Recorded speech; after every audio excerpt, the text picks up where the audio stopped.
Chapter 3. Breah. It's so easy to say and think in the heat of the moment that you're going to get over someone you're so in love with. You're mad. You want to hit at them and hurt them the same way they hurt you. So you start spewing forth all of these angry promises. I'm ending whatever this farce was between us. We already ended the minute I found out you've been lying to me from the very beginning. I'm not playing your games anymore. I'm tapping out and walking away. Sometimes love doesn't matter. It's not enough, especially when it's one-sided, and especially not when what I thought I had, at least trust, is shattered. I'd meant what I had said to Gabriel when I'd practically shrieked those words at him. 20 minutes after he left my apartment, I'd wiped my eyes, inserted my spine, and driven to the phone store where I'd scrapped my old phone and bought a new phone with a new number. Over-the-top reaction? Yes, but I didn't want Gabriel to be able to contact me easily. I'm sure he'd get the message when he heard that my old number had been disconnected. Of course, he still knew where I lived, but I was hoping he'd stay away after I'd made my feelings on the subject of us known, as in there was no us. Someone had knocked on my door for 15 minutes that night. I ended things with Gabriel, but I didn't answer. Relatively sure if it wasn't Gabriel, then it was someone from his club. A minion sent to do his president's bidding. Gabriel probably couldn't be bothered to come over himself because he had, his girlfriend and son to hang out with. Since I didn't want to deal with any of the above, I let whoever it was continue knocking until he gave up and went away. Had I kept my old phone, I'm sure it would have been blowing up right after that.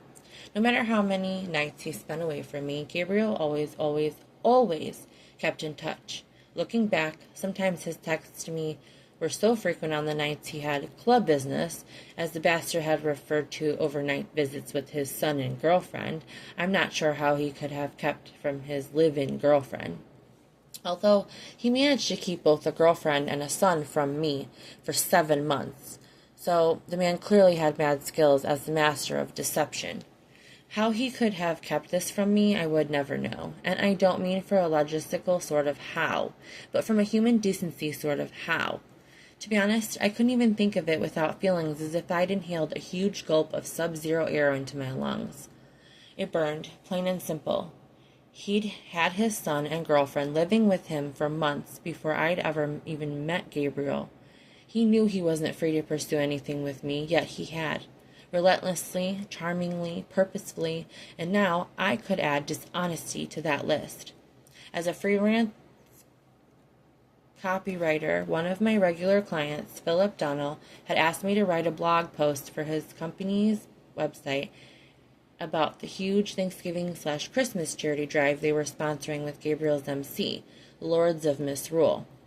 Phil wanted me to interview some of the people at his company and at the MC, so he'd called Gabriel and asked him to walk me through what would be happening from the MC side of things. I'd called Gabriel after Phil called him, and we'd talked on the phone for a few minutes to set up a meeting. I'd liked his deep, smooth voice and his quick humor. When I'd met him in person 2 days later at his club, I'd had to rely on every professional bone in my body to keep me upright.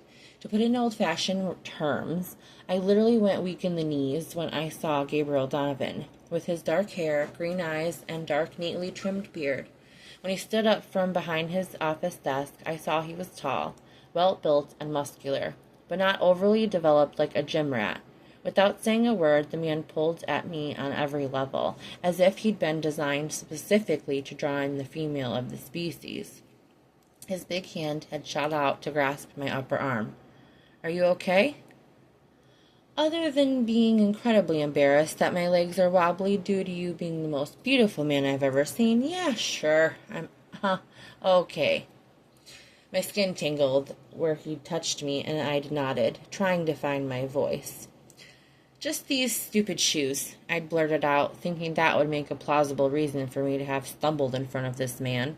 His eyes had drifted down to my 4-inch heels that I'd always wore on interviews, so I didn't look so height-challenged. "Take 'em off," he suggested, but it sounded like an order. "I'm fine," I said, giving a slight shiver as I imagined that deep voice ordering me to take off other things. He'd cocked an eyebrow at me as if he could read my thoughts. Then he told me to have a seat.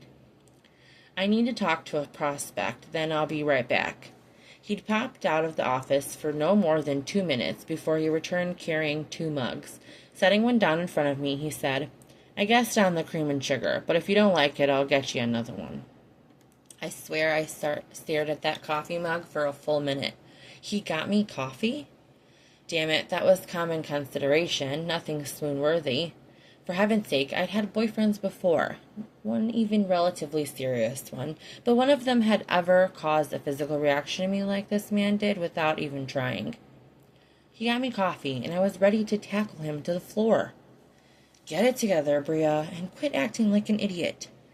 Thanks. I was finally able to form the difficult word. He was probably used to women making fools of themselves in front of him. He was beautiful, built, and had a voice that made you think of naked kind of things. Instead of going back behind his desk, Gabriel took the chair next to me, which was way too close for my peace of mind. What would you like to know? He finally asked when it became apparent I was just going to keep staring at this gorgeous man. I blushed. I could feel it.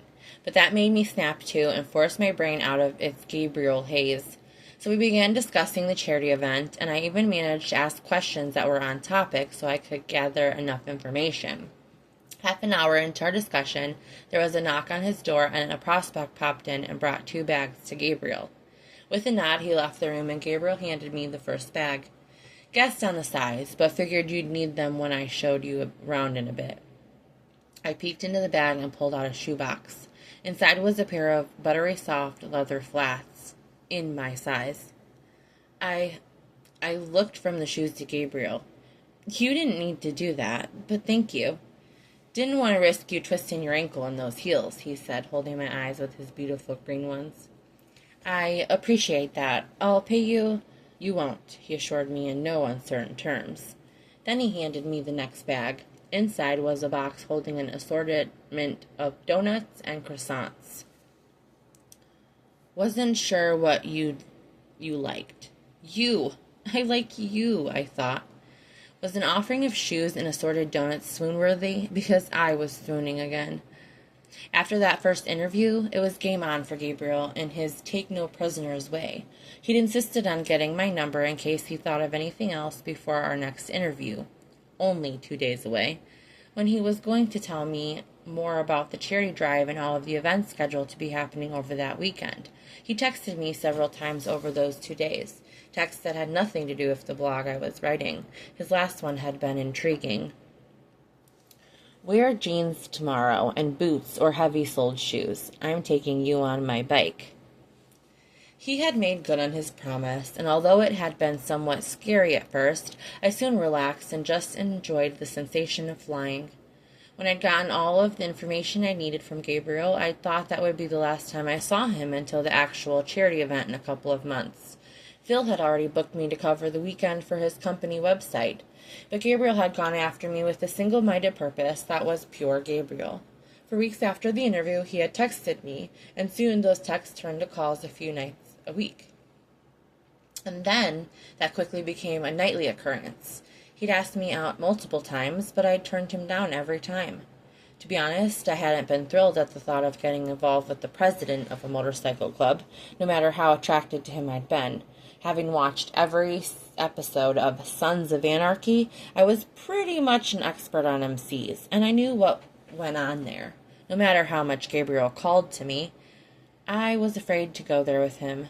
Looking back, I should have heeded the warnings my mind was sending, but my heart was a giddy bitch when it came to Gabriel.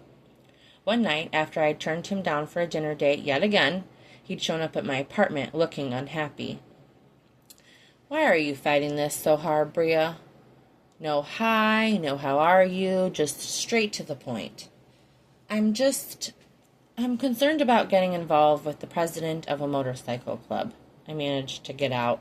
He walked past me into my apartment. Again, a totally Gabriel move. We're not 1%ers, Breah. We're a legitimate club with a legitimate businesses we run. We work hard, help our community, and we play hard. What's concerning about that? Well, when you put it like that. I'd made no secret about being attracted to you. Are you attracted to me? I want to lick you like an ice cream cone melting in the July heat. Yes, but that's... My attempted protest sounded weak even for me. That's all we need. We enjoy each other's company. We're attracted to each other, and we like talking to each other. We need to explore that because what I'm feeling for you is nothing I've experienced before. Now, I'm taking you to dinner. No more discussion until I'm looking at you across the table over a steak. And then you can list all the objections you have, and I'll counter every one until you admit you want to explore this too. And that had been how we'd begun.